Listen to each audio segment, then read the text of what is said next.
7h, 9h, Europe 1 matin.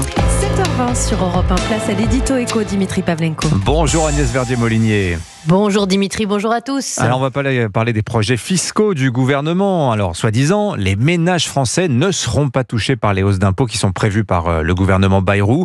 Vous nous dites ce matin, Agnès, qu'en réalité, certains vont payer très cher pour tous les autres. Et oui Dimitri, c'est un peu la double peine qui se profile pour les ménages qui déclarent le plus de revenus en France, alors que les 1% des plus hauts revenus paient déjà plus de 30% de la recette totale de l'impôt sur le revenu. Alors le projet du Premier ministre est de taxer pour 2 milliards de plus ces personnes-là, en reprenant cette idée de plancher Barnier, ce plancher minimum de taxation à 20% d'impôt sur le revenu pour les ménages qui déclarent plus de 500 000 euros à 2 par an. Alors, cette mesure, elle est complètement à rebours de la promesse de 2017 d'Emmanuel Macron, de revenir à un niveau cohérent de taxation des revenus du capital avec la flat tax à 30%, on s'en souvient.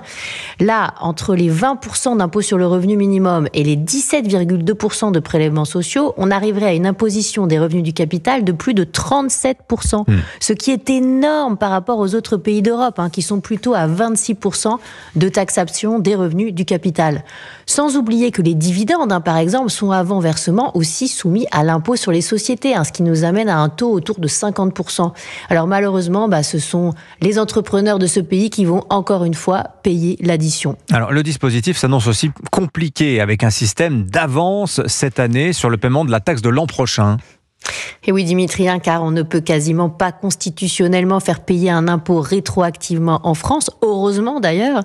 Alors pour contourner la loi, le gouvernement est en train d'inventer un dispositif qui est clairement confiscatoire, avec une estimation des revenus du travail et du capital des ménages à haut revenu pour l'année en cours, et le règlement dès 2025 d'une avance sur le montant qui serait à payer normalement en 2026 avec cette taxe.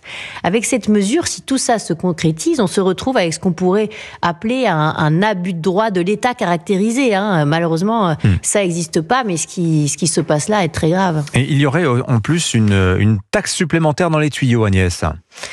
Et oui, en plus de ce plancher à 20% d'impôt sur le revenu, dont on espère qu'il sera censuré par le Conseil constitutionnel, est évoqué le projet d'une taxe sur les patrimoines qui serait en plus de l'impôt sur la fortune immobilière, sans qu'il soit spécifié si cette taxe inclurait également le patrimoine financier, voire le patrimoine professionnel, et à partir de combien de patrimoine on le paierait. Faut-il rappeler que sous François Hollande, la taxation au barème des revenus du capital et la taxe à 75% sur les revenus de plus d'1 million d'euros n'avaient pas fait rentrer les recettes attendues dans les caisses publiques, au contraire. Signature Europe 1, Agnès Verdier-Molinier. Merci beaucoup Agnès. Merci à vous.